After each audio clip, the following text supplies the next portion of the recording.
đi bởi vì bởi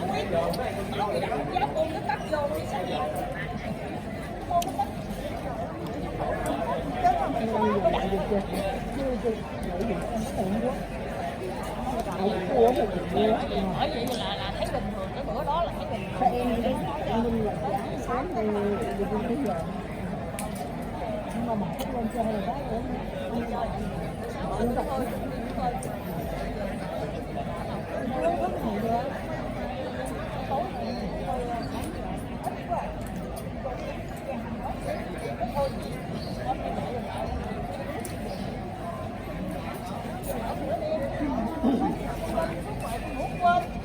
Lo chồng mà lo cho mình trước.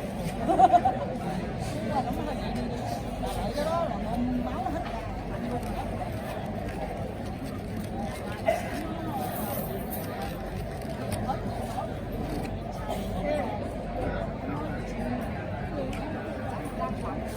sức chơi luôn rồi làm sao đóng học lại rồi xong Hôn mê đó. Hôn mê bắt đầu hôn mê sau nhưng mà đó.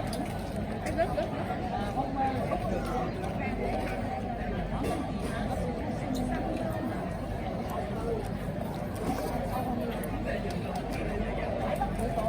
từ đây đi ra cái là cũng dễ kiếm